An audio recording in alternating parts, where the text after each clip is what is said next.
Hello everybody, welcome back to the channel.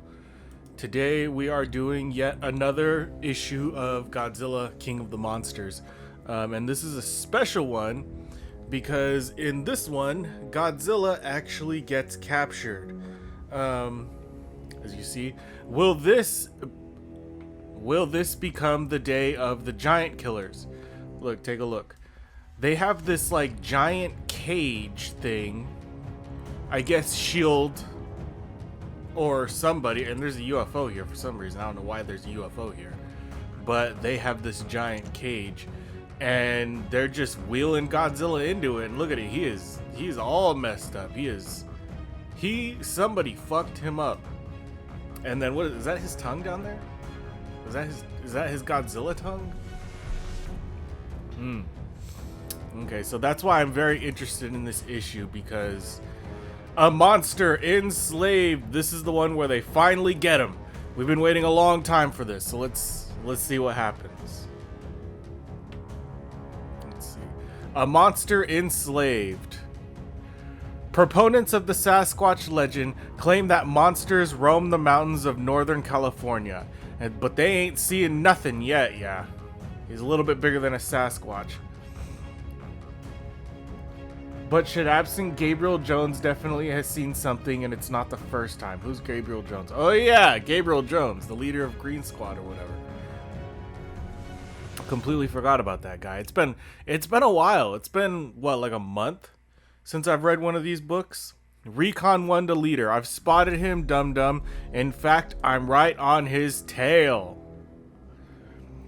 He's studying me, but there's no menace, no immediate danger. Do you read me, leader? Life and shield property are secure, creature posing no overt threat. Or, let's see, what is that? Is that a shield base over there? You see that right there? I read you, Jones. No need to lay it on so thick. You've already made it plenty clear how you feel about the stinking monster. Permissions granted, and hold your fire. A single chopper couldn't even tickle Godzilla anyway. Okay. But I want you to stick with him, Jones, and that means like super glue. They're almost done with the new helicarrier here at the hangar, and we'll be needing somewhere to go for our baptism of fire. Yeah, remember? it was it issue 1 or issue 2 where Godzilla just completely destroyed the shield helicarrier? No, I think that was just issue 1. Because it was Godzilla versus Shield, and he just destroyed their entire helicarrier. They had to get it repaired. Check, dum-dum. I'll continue transmitting periodically. Wait a minute. He seems to be... Yes, he's entering a cave, dum-dum. That's a big cave. I think, God, what is it? Godzilla is 500 feet tall? So, yeah, man, that's a big cave. So, big deal. Set up a camp on his doorstep and wait for him to pick up the morning paper. I've got to go check on the helicarrier. Out. I wonder why Godzilla would want to go in there. Yeah, me too. Let's see what it is. Maybe he's just curious, checking it on mere whim. And maybe he's got some kind of instinctive urge to possess a den, a lair, a home. Is that? Oh, he wants to sleep. Or maybe he just needs some rest. Indeed, and as the huge primordial monster falls into a much needed slumber, here it is. This thing is wild. Look at that thing. Miles away, another equally huge monster awakens. But rather than something of the dim past, this is seemingly of the far future, a thing not of savage flesh but of gleaming metal. Yet, a monster it undoubtedly is, and it has been named rather ironically, the Behemoth. Okay, cool, so they're gonna use the Behemoth to capture Godzilla. Alright, keep it moving, bring her out. Well, Howards, how's that for a souped up helicarrier? I ought to wow even a crack ace like you. So that's the new helicarrier? It's a giant cage specifically for Godzilla. It reminds me kind of like the G-Force, like the anti-Godzilla task force from the movies. That's what this is. This is giving me those kind of vibes. The Shield and Stark boys have teamed up for a blasted fancy pants winner, I'd say. And you want to know what the best part about it is? The blam thing is specially equipped and designed for actions against Godzilla. See? Called it. So as we won't keep hogging the regular helicarriers. It's mighty impressive, alright. And from the looks of her, it'll be an honor to pilot her for you, Mr. Dugan. Alright. So is this the weapon that the Japanese scientists were making? Is that what this is? Call me Dum Dum, Howard. I won't belt ya, but I won't promise to call ya Hugh either. Well, I mean, it looks decent. It's a very simple design that they've got going on. That's the way I am. You gotta be calling your yahoos by your last names. Keeping up my image, Howard, understand? Okay, well, this is pointless conversation. Alright, let's get cracking. Fella named Gabs Jones is waiting on us in front of a cave. Yeah, okay. Detroit. Okay, here we go. Stark Industries. Detroit, where Dr. Yuriko Takaguchi and his assistant Tamara Hashioka and S.H.I.E.L.D. agent Jimmy Woo are gathered in their temporary working quarters at Stark International. Are you going somewhere, Dr. Takaguchi? Yes, Tamara. Mr. Stark technicians have informed me that they are nearing completion of our project and have invited me to inspect their work. I won't be long. Oh, shit. Holy wait, hold on. What is it, Tamara? Why are you always so nervous in my company? I think it's quite pleasant being alone for a change, just you and me. And him, of course, Mr. Project. Okay, partial cutaway plan of 5J3RX. Let's see, drawings by Y. Takaguchi. Atomic propulsion unit in the legs, power blaster arm unit, Gatling laser device built into the shield, weapons magazines in upper arm, main power units in the stomach, magnetic defense field generator supplies power for shield located at vital areas around the body. Solar blade stores the sun's energies, tremendous heat levels allow it to cut through almost anything. Main control area with accommodation for prime operator. It's a goddamn Shogun Warrior. I fucking knew it. If you guys remember in the previous episodes, I told you there's gonna be a crossover. The Shogun Warrior is gonna fucking cross over with Godzilla. I knew it. As soon as these Japanese scientists hit the scene, I was all like, it's gotta be. I mean, well, it's not a creation of the Warriors of Light, but it's basically a fucking Shogun Warrior, man. Look at this thing. It's big, it's robotic, it's Japanese, it's a fucking Shogun Warrior. Do not mock him, Mr. Wu. Even Anthony Stark said, and I quote, certainly unconventional and offbeat, in fact, unprecedented, but nevertheless the most brilliantly original feat of cybernetic engineering I have ever seen. You don't say? Well, James Woon says, and I quote, you are absolutely beautiful. And he kisses her? Man, that's weird. She doesn't really seem that into him, but I don't know. No, Tamara, I'm sorry, I didn't know you. I wonder where young Rob is. I haven't seen him all morning. I'm starting to get worried.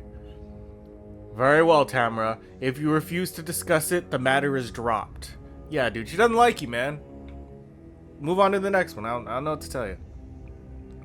In one of the plant's main construction facilities, it's theoretically capable of full performance right now, Dr. Takaguchi, with all functions precisely corresponding to the details of your blueprint designs.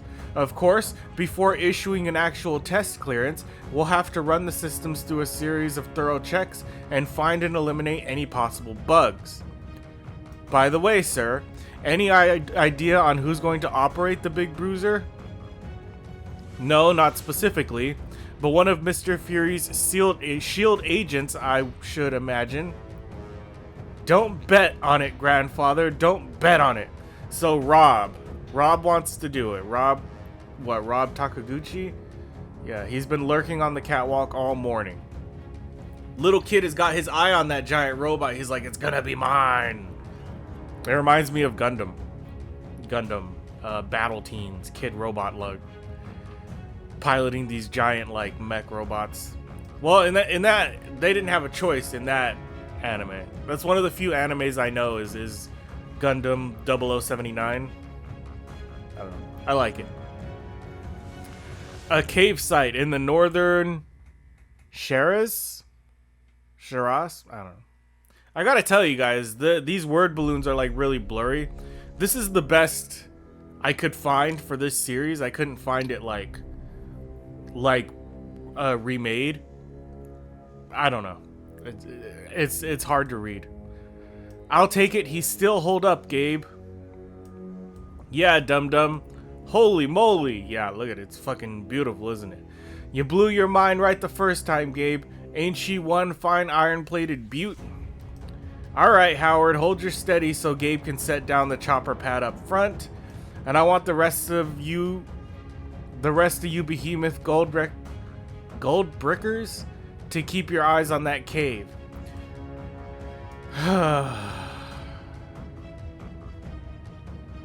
Yeah, that's one of the problems with Bronze Age comics. It's like, what? What are you talking about? Any green monster waltzes out, I want to know about it. And in the meanwhile, me and Gabe have to talk turkey. I figured you back at the idea, Jones. You belong with the SPCA instead of S.H.I.E.L.D. Just cause I can't see killing a helpless creature. It's a perfect chance, Gabe, and you know it. He's trapped in there, and once we've got the upper hand... So why do we have to use it to crush him? Why can't we just capture him? Well, because he's a rampaging 500-foot tall radioactive monster. So, that's not going to happen, man. This isn't going to end peaceably, sir. Even a monster has to breathe. If we pumped enough gas in there, chloroform or something, so it collected around him in that confined space, we'd have to succumb. And before you decide, dum-dum, you forget how he saved your... Did he? Did he save Dum-Dum in a previous issue? I don't remember. Alright.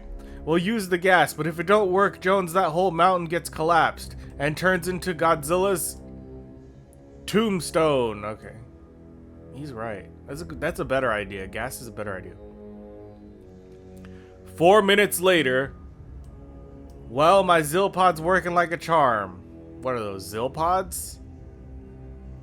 Man, that's crazy. I do love it, though. Science fiction from, like, 1980s comics. It has this very, like, specific look to it. Love it. Like, I remember growing up with toys that looked just like this kind of stuff. Alright, mate, move in and let him rip. Yeah, give him the gas. You're in luck. The wind's blowing the gas. Okay. Straight into the cave, and Godzilla awakens in a frenzy. Pain fills his eyes, throat, and lungs. He staggers to stance, stumbles through the dense magma of swirling gas, tasting it as fire without flames. Wait. Soon he will reply with a fire of his own, one that has flames. Wait, hold on. So they sent tear gas in there? Why? Why on earth would you send... It's Godzilla. Sleeping gas, poison gas, something that's gonna put him out without a fight. Why on earth would you send tear gas in there? He's just gonna get pissed. What the heck? He's still standing. He's coming out of the blasted cave. We dumped 32 payloads of gas and he comes out fighting. Yeah, he's Godzilla. And now he's outside the mountain. We can't even bury him under it. Oh my god. I thought they would use like sleeping gas or something. Give him an overdose or something. What the hell is this? Wait a minute. There he goes, tumbling fang over back fin. About time the stinking gas took effect. Alright, there it is. Okay, but it put him to sleep.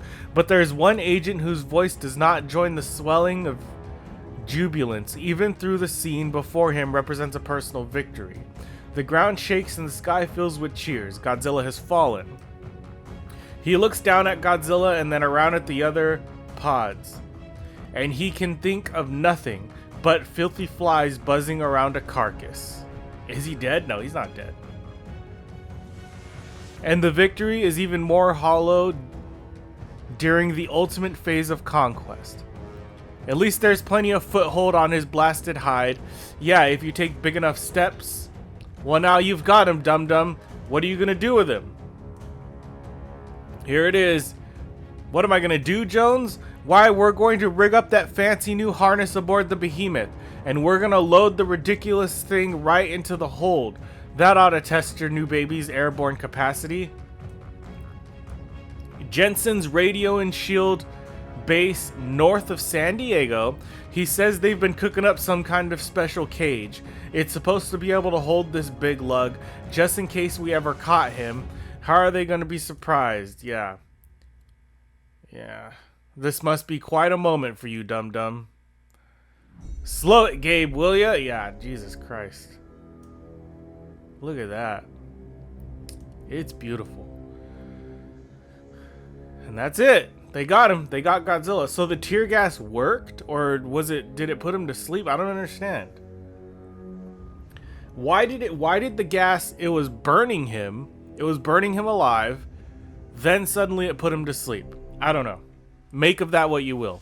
However, several hours later, the Virgin helicarrier docks with its newly constructed components at the constraint station. The Behemoth's ejection plate will slide the captive Godzilla all the way to the end of the installation's receiving tube. Gang, they built like a whole thing for him. And from there, the sedated Leviathan is lowered into a waiting cage receptacle. Unbelievable, Mr. Dugan. The most phenomenal sight I've ever witnessed. A living dinosaur. Yeah, we already know what a knockout he is. So just tell us what you plan to do with him. Well, what do you suggest? Hey, that's a good fucking plan. Well, now you got him. What are you gonna do? Sheesh. Some think tank. Guess you were right, Gabe. Only thing to do is wait for tax Gizmo and hope we can hold the lizard that long. Oh, no need to worry about that. The constraint cage is constructed of specially forged and reinforced thermal Flexalock gauge Mylar rocks. Nothing can possibly break out of it. Yeah, sure. Just like dinosaurs went extinct a zillion years ago. Yeah, okay. He's not a dinosaur, by the way. He's not. Alright, Stark International. Night. Everyone has long since gone home except for the security guards. And there it is. There's the big Shogun warrior. I don't care what anybody says. I'm calling him a Shogun warrior. I knew it. And I'm just happy because I was hoping. Because you guys know I'm doing Shogun Warriors. I'm like halfway through the Shogun Warrior series on this channel. And I was like, and I just thought to myself, it would be so cool if they did a crossover Shogun Warrior versus Godzilla. And I'm just so happy that it's actually fucking happening. Like, I don't care what anybody says. This is my happy moment. 3 minutes ago, 12-year-old Rob Takaguchi snuck past them.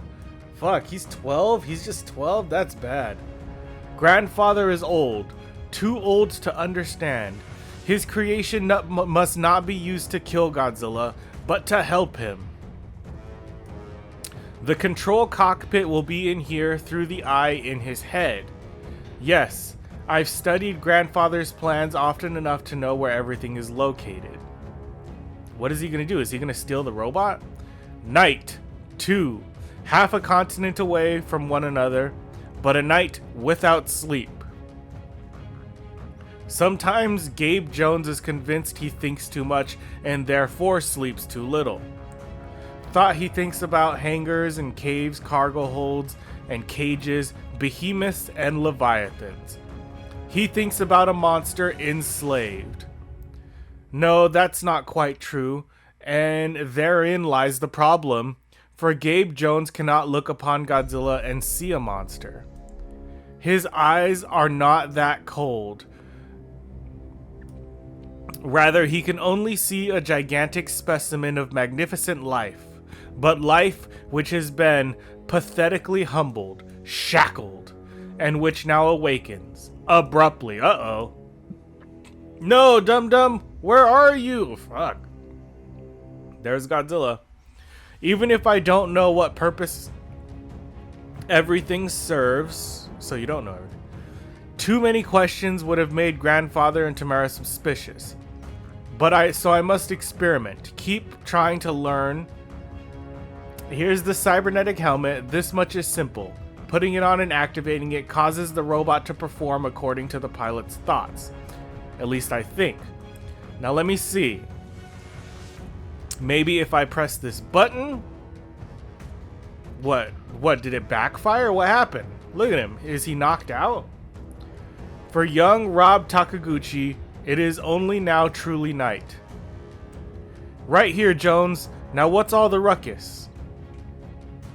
Ah, no, the blasted lizard woke up and he's gone berserk of all the lousy stinking... Now we gotta... No. Just stay calm. Dum-dum, it'll be alright if we just keep our heads cool. We've got to get some more gas piped in there. Snap out of it, Gabe. There ain't no time for gas. We got to get our tails out of here. What's going to happen? Yeah, he's pretty pissed. No, all we have to do is put him back to sleep, dum-dum, before he... Yeah, it's too late. Godzilla belches forth a concentrated stream of radioactive fire. And the thermal Plexilock gauge Miralock's cage melts like mercury in hell. After all, when all is said and done, it was nothing more than plastic. And the creature inside is easily capable of thrashing steel. Come on, Gabe.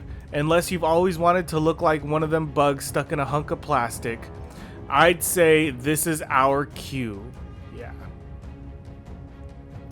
You know, every time you just about get me convinced he's a pussycat good guy, and the big lizard's gotta go and do something like this. All hands to the Behemoth emergency, you sleepwalking yahoos, it's an emergency. Well, how would you feel, dum-dum? Waking up with an exploding head to find you've been drugged and imprisoned? I see what you mean, Gabe, but at the moment, don't expect me to sympathize. He's out. Godzilla is out. His imprisonment didn't last long. Well, that was like 4 pages he was imprisoned, and he is out again. Enslaved no more, and in action for the first time, the most stupendously awesome new character in Marvel history, Future Fighter. So yeah, that's it. In the next issue, that's when we're gonna get the Shogun Warrior facing off against Godzilla.